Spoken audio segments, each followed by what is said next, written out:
This episode is brought to you by Indeed. When your computer breaks, you don't wait for it to magically start working again.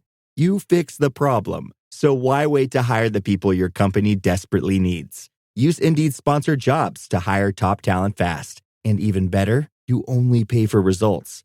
There's no need to wait. Speed up your hiring with a $75 sponsored job credit at Indeed.com/podcast. Terms and conditions apply.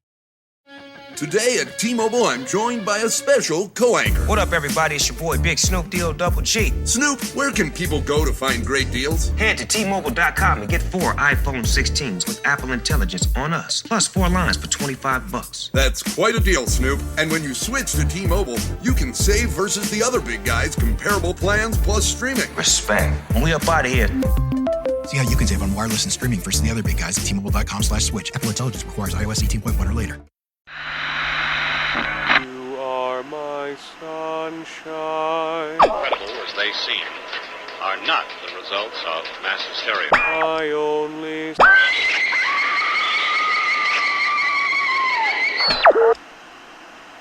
You may wish to adjust the dial. You are currently tuned into the wrong station.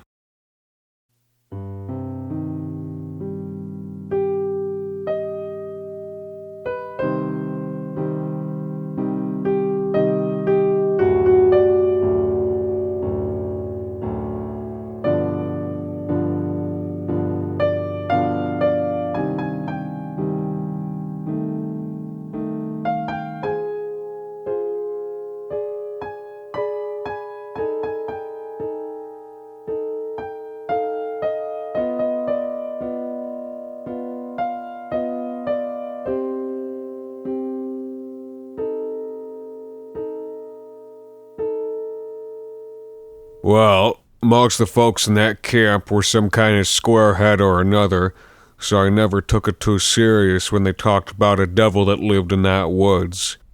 Always thought it was just some squarehead superstition that they brought with them from the old country. Well, and maybe it was something they brought with them, but sure shit weren't no superstition.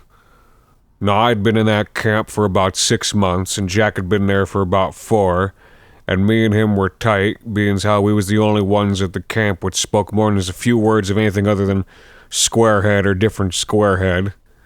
So, of course, it was me and him together what found the Frenchman, floating face down in that swamp.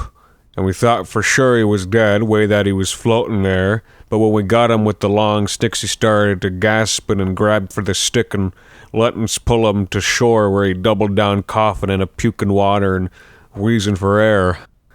And I ain't never seen that much water come out of a man. It was just wretch after wretch. All the water so clean and pure looking you could have sworn you could drink it, except if it wasn't for the smell. Well, he was all dressed in furs and stuff, and when he spoke his mouth, it was all just French coming out and not a word of English. So then we pegged him for coeur de bois, which was getting to be strange upon that time, with the continent being settled, instead of just used for fur trading. But it weren't unheard of, and we were out far in the bush, so we didn't think too much nothing about it. Well, that water was cold, up that as far north as he was.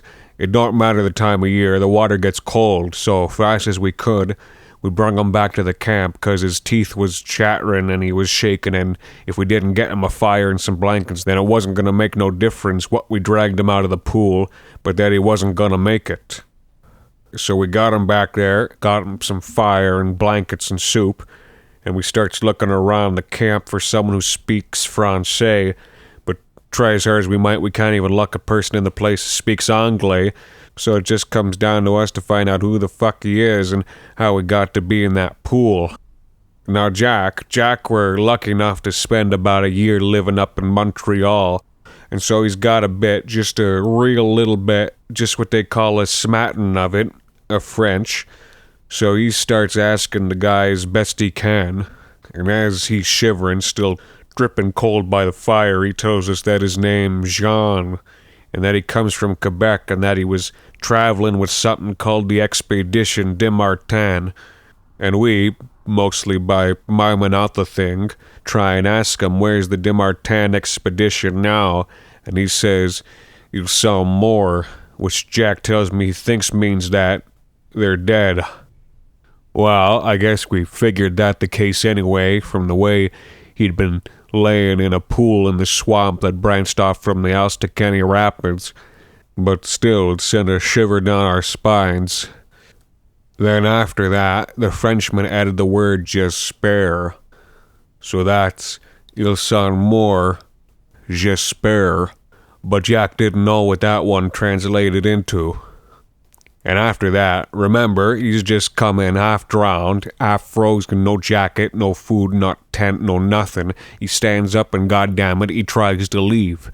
Well, Jack and me, we try and stop him, but he goes wild, starts shouting at us in French, too fast for poor Jack to keep up, way too fast, and then he switches to English. I go, he says. No safe, I go. And he pushes his way past us and out into the rain, but he's still too weak to go any place, so halfway across the camp he faints, and his ankle swerves in the mud and he puts down awkward on his left arm, breaking it. So much for that. We put him back in the bed, and when he comes to, we put a dose of whiskey in him and send him off to sleep. Well, that night starts to fall, and there's an eerie sense about the camp. One of the squareheads, a Finn, he comes up to us and he speaks a bit more English than the rest of them, and he tells us our Frenchman's unlucky, and that we'd be best to send him on his way. And I was raised a Christian, but I wasn't raised no good Christian, so I say I got no interest in charity, and soon as he's done upon able to go, I'll be the first to send him on his way. And the Finn says to me, up in the part of the country where he came from, up in the north, they've already sent him out to meet what was gonna meet him in the trees. Well, I done told him he wanted to make a circumstance out of it. I was willing to stake my claim on the other side of it. Well, he was a rough man in his own way, but that nose of his had never been broken before, and mine had half a dozen of times, and I think that fact set in on him how unworth it that whole affair was to him. So he sulked off, spent the rest of his evening whittling out crosses and other symbols I never seen before of some Finnic Northmanish unchristian origin out of the loose bits of black spruce and tamarack wood we got scattered around the camp. Sure, and I'd faced him down, but also it had been a part of myself that I'd been facing down in that conversation, since I'd got a case of the shivers round my call that evening, same's anyone in that woodland camp. See, there was a bad breeze blowing in. It had come off the swamp wherein we'd pulled John out of, and time is just knowing someone's got a superstition enough to give it a catch on to you, and even before that Finn came up to me, I'd been wondering maybe if we shouldn't have left that dead man to the grip of the black pool what had him. Well, shit, I'd cast my choice, and my shit-heart father hadn't raised no man of half measures. Fuck if I'd allow myself scared by some half-savage from the poleward tundras. So I acted like I couldn't feel that bad wet wind, that I couldn't smell that raw meat and excrement smell coming in off the swamp, that I couldn't hear no offness in the sound of the trees, and I sat down in front of my tent and I made my fucking supper. And though it tasted like rotted fingers in my mouth, I smacked my lips and hummed to myself like I had not cares in the world save how goddamn fulfilling that meal was. It was about an hour after dark we started hearing the voice from the woods. One of the Norways was the first to hear it. Finns had already all gone to their tents, hung charms over the flaps. First thing I know, though, one of the Norways by the edge of the camp sits bolt upright, then stands and steps back, almost stumbling the fire, looking back out in those darkly woodlands. The others ask him what's going on, and he calls out into the trees, but he gets no answer, and then he calls out again, and this time his voice has got a crack and a squeak in it. But again he gets no answer that I can hear. And then he and the other Norways get to talking fast and serious in their own tongue, and then as a group, they all make as a group to the one tent in the middle of the camp, and they light a couple more fires, and one of them breaks out a Lutheran Bible and starts to read in it in a low voice. And that smell, that meat scent from off the swamp, it got stronger. And you ain't got used to it either, not like most bad smells. And when I stand up and get to the edge of the camp, I hear what that Norway must have heard. It's a voice out in the trees, and it's a voice sounds like cold, bad feel of a cankerous tongue rooting round the inside of your ear canal. And you're trying to make out what's being said, but you can't quite get your head around the words, so you step a bit further into the woods trying to make them out, and then before you realize you've already stepped yourself under the trees, and the firelights got dimmed around you. So I 5-timed it back to the center of the camp, and now I'm falling to look at cool and calm for the squareheads, 'cause goddamn, there's something bad happening in the woods. And that is when the first animal died. Felt as much as heard the thump by my foot, when I looked down and saw a little nighttime bird fallen from the sky and planted itself in the wet leaves and the mud. And just when I was processing that, one of the dogs of one of the Finns burst loose from his cord, and he ran himself headfirst and yelping into the fire. And from the moment he passed himself in the flames, he made no noise and shriveled up there and silent. There was pigs and chickens in the camp as well, and the pigs began to squeal and were thrashing themselves around the pen, but the chickens stayed quiet and just flung themselves to get crushed under the hoofs of the scrambling pigs. That's when he showed up. This big old silence descended on the camp. Even the sound of the fire came all muted, and it felt to me like a bolt of cotton had been bound to my mouth and chin, and that it wasn't permitting me to speak.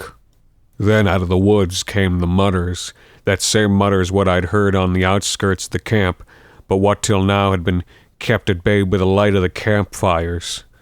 By now these fires was dimming down and burning low and red, same as if someone lowered a bell jar over 'em, and they'd burn off all the air inside, only there was something else sustaining 'em in there, but only just. In the campfire closest to me, the flames died down enough that the smoky ribs of that dog were thrusting out of it into the night air, and into that low red light and cloud of mummerings in the clearing stepped that man. And I can't describe 'em well to you, either because that light in that clearing was so dim, or else 'cause something in my brains keeps me from holding on too tight to the memories. But I can tell you this. He was a man with no regular kind of eyes. He had no sockets, like it was that the part of his face where the eyes should be was flush with the brow and the cheekbones, like they'd been fiddled up and filled in with a liquid and it had set, leaving it flat, geometric flat. And it seemed to me that what it had been filled in with was a kind of matte red stone. Couldn't tell you what type it was. I don't know too much about the kinds of rocks. And this man with no goodly made kind of eyes, he said, "Come on out." And everybody knew who he was speaking to. He was speaking to the Frenchman inside the tent, speaking to Jean. And everybody knew that Jean was awake, and that he was listening to this, and that there was no way out of it for the poor bastard, but that they had no blame of him for not coming out. And then the man with the red stone eyes said again, "Come on out, or else it's the first one." And still there was no movement from inside the tent. And the man with the flat stone eyes said, "All right, here's the first one." And then he looked at one of the Swedes and he said, "You come over." And the Swede hesitated, and he looked from side to side at the ones on both sides of him. And then, cautious-like, he takes a half step over, and then another step, and we're all watching him thinking, no, no, as he makes his approach. And soon as he's in reach, the man with the flat red eyes takes him by the top of the head with one hand, and he pinches off a fistful of scalp and he throws it to the ground. And it should have made a wet noise, and the Swede should have screamed, only we're all still in that big cotton hush of silence. After that, bored-like, the man with the flat red eyes uses his finger and his thumb to peel off strips of skin from the head of the Swede, like skin from a Chinese apple. And after that, when the Swede's head is all exposed, muscle and naked, staring eyeballs in a frilly collar of skin just like a jester's ruffle around his neck. Then the flat-eyed man lets him fall to the ground, and he says, "That's the first one. Now come on out." And still there's no movement inside the tent, so the red-eyed man says, "All right then here's the second one." And a moment after that, the tent flap moves, and we all have a hope that it's Jean turning himself over to whatever that man was he'd brought on himself. But it wasn't Jean. It was Jack, and he walks over to the stone-eyed man, and the stone-eyed man reaches with the thumb and forefinger between the buttons of his shirt, and he pinches at the navel and he pulls. And as he pulls, a red wet string comes out with its end between his finger and his thumb. And Jack, my boy, he makes this noise, less a gasp than a stopping of the air, and he looks surprised, and then that bad man starts to keep on pulling at that red wet string, and he pulls until he's just got handfuls and handfuls of the stuff, and Jack's looking paler and paler as he's getting his insides unraveled like a sweater by a single thread. And by a moment and a half later, he's done and pale and collapses there next to the Swede, who, hateful though it is to say, is still breathing through his unlipped teeth at this point. And after that devil man says, "Come on out, or else it's the third one." And still there's no motion from that tent, and the red-eyed man says, "All right then, it's the third one." 'Cause he wanted that Frenchman. See, he wanted him, but he wanted him to come out of his own free say-so. But that third one he chose. That third one was me. And when the man with the red eyes called me over to him, I got filled with a strange sense of curiosity. Like, what would it be like to go over there? I wonder what it's like. It might be nice to go over there and see what this man has to say. Maybe it'll be something good. And so over I went, and when I got real close, I noticed something strange about the man. See, on each of his eyes there was a little circle scratches, like someone tried to carve in a pupil and irises, but eventually given up on it, either 'cause it wasn't working or 'cause they lost interest in having those things beyond there. And the man puts his hand on my face, and I can feel the flesh there getting all soft and pliant like warm beeswax.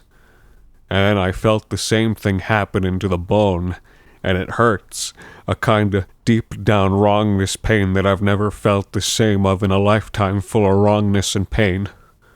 And just then, that's when the tent opens up, and out walks Jean, and he just looks so tired, tireder than anyone I've ever seen, and he says something in French, but we all get the gist. And the gist is, "All right, I'll go with you." And just like that, it's all over, and they're both gone. And the fires are normal except for the dog's bones in one of them, and the camp's normal except for the bodies of Jack and the Swede, and the animals are normal except for that the pigs are feasting themselves on dead chicken's meat. And I'm normal, except for that my face is all warped up the same way you see me now, and that there's a hollow in me from seeing Jack dead like that how he was. Well, we all left that next morning, and the explanation we gave to everyone that asked was that it was an attack by braves in the Jacksaw Nation, and I bet a fair few of them paid the price for that which wasn't just for 'em to have paid. And a couple years after that, I started to look into the Desmartin expedition, and it turned out that the whole group of them had disappeared about 70 years earlier.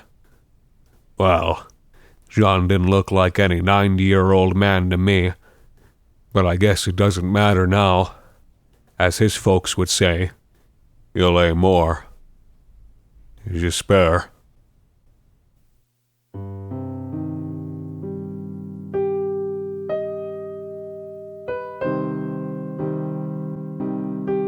The Wrong Station is created and produced by Alexander Saxton and Anthony Botello.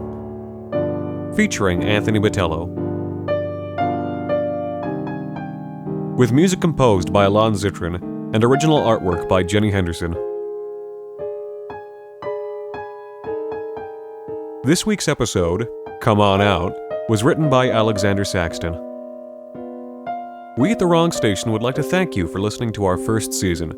You can continue to support us by subscribing on iTunes or Google Play Music, following us on social media, and sharing with your podcast and/or horror-loving friends. You can continue to send your burning questions to thewrongstation@gmail.com. And have no fear, The Wrong Station will return. So until then, thank you for listening.